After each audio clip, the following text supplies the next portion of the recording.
Hey y'all, so I wanted to come back on here today and do a tummy tuck Q&A video real quick because I got so many questions on that last video I did on my story time on getting my tummy tuck surgery at Miami Life.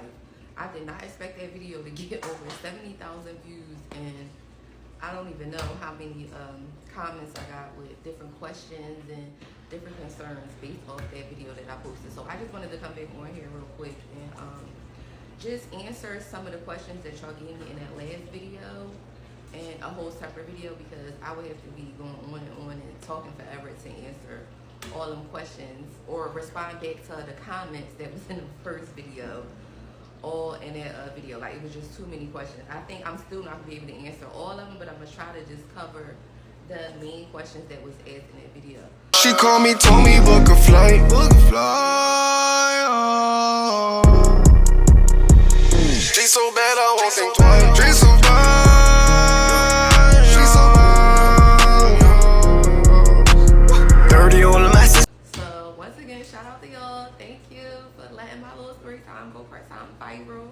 I did get over 70,000 views on that video, and I was not expecting it. I'm thinking I'm just talking to my little bit of followers that follow me and like my stuff every day, but it did its little thing, and I ain't mad about it.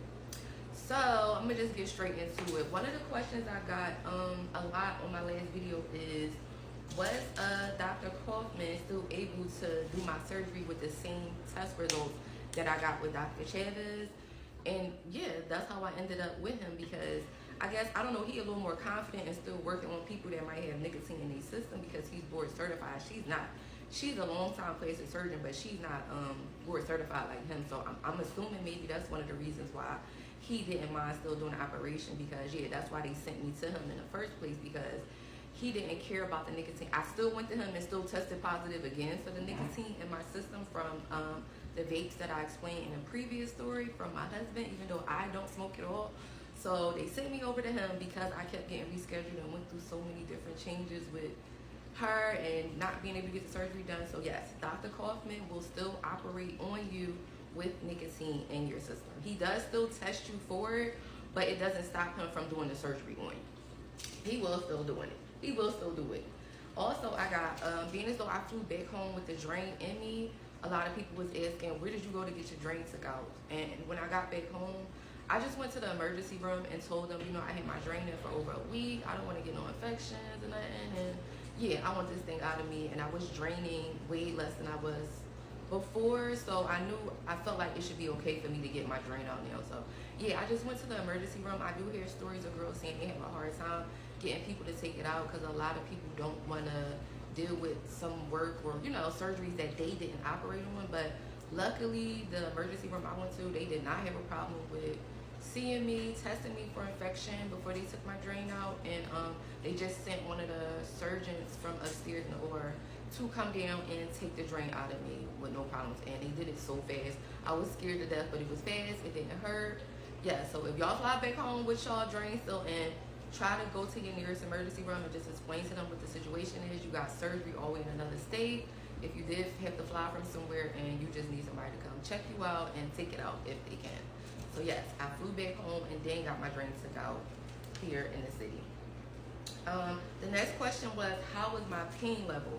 Like I said in one of the other videos I made, the pain, now looking back, it wasn't that it was like the most terrible thing. I see a lot of girls saying like, oh, you're so tight and all you really feel is the muscle repair. For me, it was like the opposite. I did get the Esperol shot, but like I said, I felt most of my pain in my incision in my stomach. Like where he cut me at, that's where I felt the pain, ironically. Like, so I don't know, like if the Esperol shot worked better for me with the muscle repair area, but not so much with the incision. Like, no, it was not numb there. I still felt a lot of stinging and like burning in my incision area. I don't know why it went that way for me, but for me, I don't know. That's what happened. Like, I felt a lot of stinging and burning in my incision.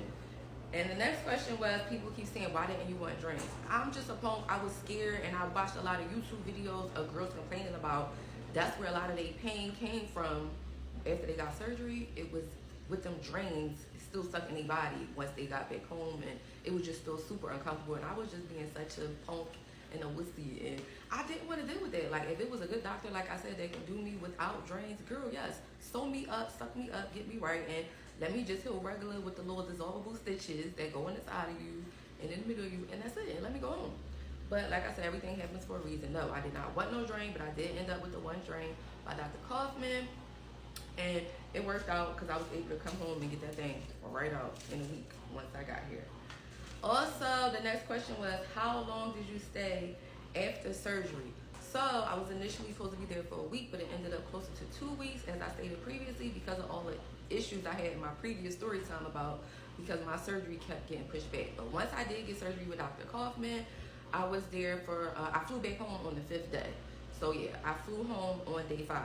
And no, I did not see him. I did go the next day and see a nurse for my post-op. I'm not gonna say that I didn't get any post-op. They didn't look at me like for my next day post-op. They did, but it wasn't with Dr. Kaufman because it was on a weekend. So a nurse there checked me out, told me I was good, changed my bandages, and just gave me instructions on how to heal once I'm home and to reach out if I had any further issues or concerns. And that's what I did for my post-op after the day of surgery. And then, yeah, that was it until I flew back home and got my drains out and stuff. So that was it.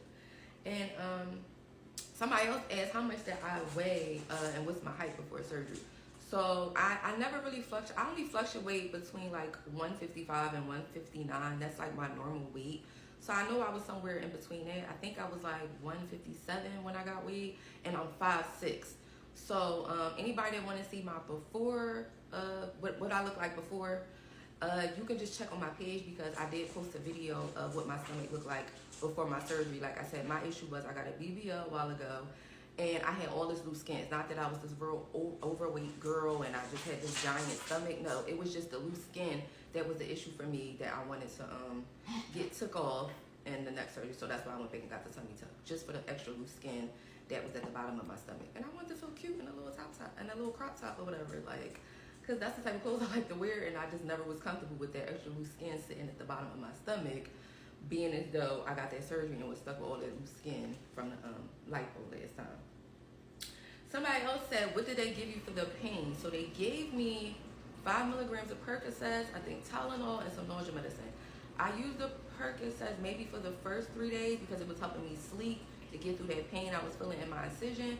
And then after that, I just took the Tylenol, and I don't think I ever used the nausea medication because I didn't really experience any nausea. I really didn't. So I think I still have a whole bottle of that. I don't think I ended up using the nausea medication at all. So that was the only thing they gave me for my pain and just for the incision.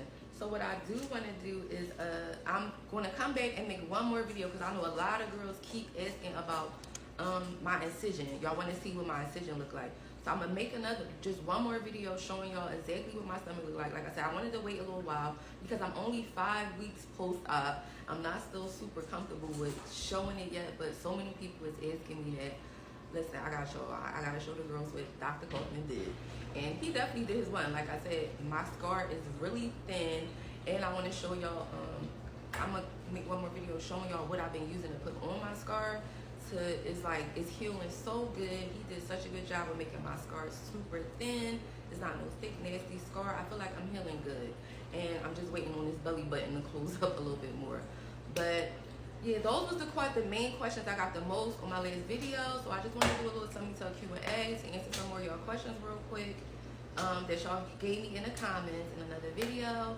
So yeah, I'm gonna do just one more showing y'all what I look like now at 5 weeks, and what my incision is doing, what this belly button is doing, and what I'm putting on my stomach every day to help the healing process.